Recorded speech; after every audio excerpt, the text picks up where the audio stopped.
Hi guys, what's up and welcome back to my YouTube channel. It's the one and only Tory and you're welcome once again. Today I'll be talking about friendship. Okay, I know that we have an understanding of what a friend is. I'm sure that every person watching this video has a friend, someone that they call their friend. But I want to correct a notion. So I recently stumbled upon a tweet where a lady was sharing her experience. She said she had someone who she believed was her friend. So she and this friend of hers were staying together. The lady had some financial issues, and so let me call the lady A, and let me call the friend lady B. So lady B had lost her job and she was going through a financial situation, and so lady A decided to accommodate her. So she brought her home, she was staying with her, she was feeding her. Basically, lady B wasn't doing anything. She was just there, and so lady A tried to stand by her all through that period. Then something happened. Lady B told her that they had gotten so close that both families knew each other. And so Lady B told her one day that she was traveling to Lagos, that her brother was looking out to get her a place to start working instead of being idle. I think it was for a couple of months that she had stayed with Lady B. Told her that she appreciates all that she has done for her. That her family wants her to either get a business or get a job, so she was traveling to Lagos. So they basically saw her off to the airport. She boarded a flight and went to Lagos. And after she arrived in Lagos, Lady A reached out to her. Like, how far? This one you didn't tell me that you have arrived. She said, yeah, sorry, I had the same trip and all of that. But after that, she just, went silent for a while. So she stayed for like 2 weeks, 3 weeks, and then one day she saw pictures of Lady B chilling in the abroad. Okay, and she was like, Being someone who is outspoken, she decided to ask her, what's up? What's happening? You traveled out? She now said, yeah, that she traveled out. At that time she came to Lagos. She came to Japan. So she came to Lagos, and from Lagos she flew out of the country. She had relocated basically, and she didn't think that it was necessary to mention it. All the while you were struggling, this lady was there for you and all of that. And she was like, sorry, I didn't want to tell you yet. I didn't think that I needed to tell you yet. If you were you, would you cancel this friend? Now that brings me to today's topic. 5 people you should not call your friend. Okay, now stay with me. Number 1, that person that lives close to you, maybe on your street or within your neighborhood, and you guys maybe go to work together or go to church together, you gist and all of that. That person is your neighbor, not your friend. Number 2, that person that works in the same office with you, you could go for lunch together, you eat together, you gist, you talk about a lot of things and all of that. That person is your colleague, not your friend. Number 3, so let's assume you're a student or you stay in the hostel, in the dormitory, somebody who stays with you, you could stay in the same room, you share maybe the same bed, the same accommodation, so you guys go for lectures together and all of that. That is your roommate.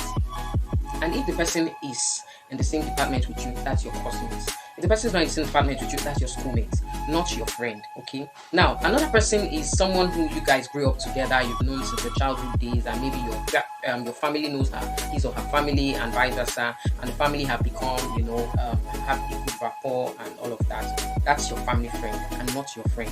Now, if you are a business person, an entrepreneur, and all of that, you provide a service or you have products that you sell, and somebody patronizes you, that is your business associate, business partner, okay, not your friend. So I need also clarify all of this, because I see that people most often they tend to misunderstand what friendship is all about. That's why you would see somebody chatting with a business person and you're doing the person, hi dear. Please, if it's business, keep it strictly business. And before you know anything, we find it difficult to draw the line. We don't know where to, create boundaries that, okay, this is our relationship. It depends on so and so circumstance that brought us together, and we face that. Now, I need you to understand that it is important, okay, that you have a boundary when you're relating with people. Please don't get me wrong. I'm not saying that you cannot be friends with your neighbor, your colleague, your family friend, and all of that. No, I'm just saying that if you understand the beginning of that relationship, then over time you guys grow together, begin to have share mutual ideas, share mutual values and all of that, then a friendship can start. But don't say that because she lives close to me or because we're going together she's my friend, and then you suddenly start telling him or her things that you should not. Let me even point it out here that there are types of friendship. There are people that are just acquaintance. You just get to know them and that's it. Just leave the relationship in getting to know each other. You wish each other well. You say hi, you say hello. Maybe if you see anything good, if you're a positive person like me, you could, say, these people are offering this, if you're interested and all of that. It's not bad. It's very, very okay. Then, if peradventure you guys see that we share the same values, we believe in the same thing, then you can start building this relationship to become friendship. Okay, so there are basically 4 types of friendship. Yes, there's acquaintance, there's friends, there's close friend, and they are best friends. So you should know where to place each person that you relate with. Now, I'm not saying that you shouldn't have friends. We are social animals now, and so it is in our nature to want to connect with people, to want to relate with people, and that's absolutely natural. Okay, I am one person who has enjoyed friendship to its fullest, and when I hear people talking about, this my friend stabbed me in the back, this person did this one betrayed me, I've never experienced it before, and I will not say that I've never been hurt by people I trust, but to that point that makes me, start disconnecting from people, or just quit on friendship. No, I haven't gotten to that point. I want to also state that friendship is a mutual relationship.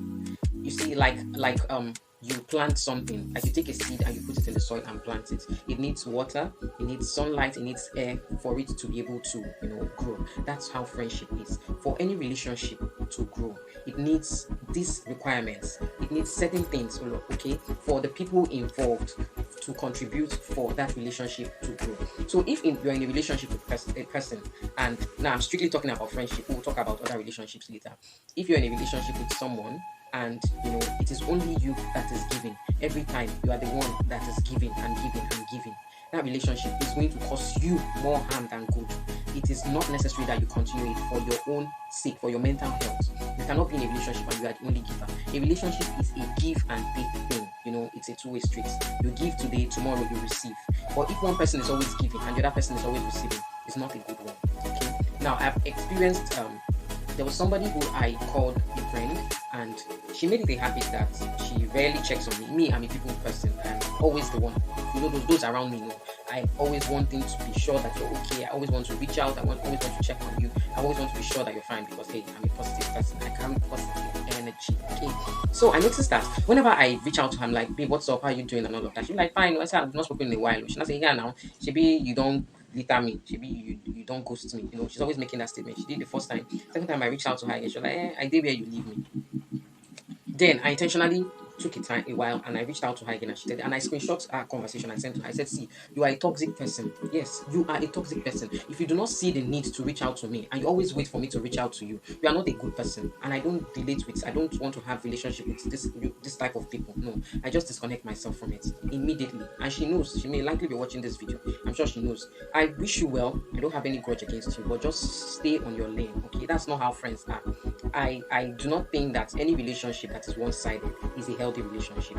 So now, why I did this video is because I hear people a lot ranting about how a friend did this. That person is not a friend. You should know where to put this person, whether it's acquaintance, whether it is friend, whether it is close friend, or whether it is best friend. Of course, there are levels of information that you can pass on to these people depending on the level. I cannot be talking, maybe I want to talk about my family, my close family members, and I will be telling it to my acquaintance. No, it doesn't make sense. Okay. So know where to categorize people, place them on the right pedestal. I was listening to one of Steve Harvey's videos, and he said that loyalty has an expiration date. It got me thinking. And he said that whosoever is being too nice in a relationship is the person who elongates the expiry date of that loyalty. Now, in other words, if you're the person who is always going the extra mile in that relationship, if you are the person who is constantly going the extra mile, you are the only giver in that relationship, it is not healthy for you. You are just extending the expiration date. That relationship has expired. You are the one that is extending the expiry date. So take a pause and review your relationship with people, and be sure that you are not the one that is giving everything. You are not Jesus. Jesus has done the ultimate work. Right now, the relationship we have with people should be give and take. Today I give, tomorrow I receive. Okay? Let it not be one-sided. The moment it is one-sided, it is not healthy. Quit it.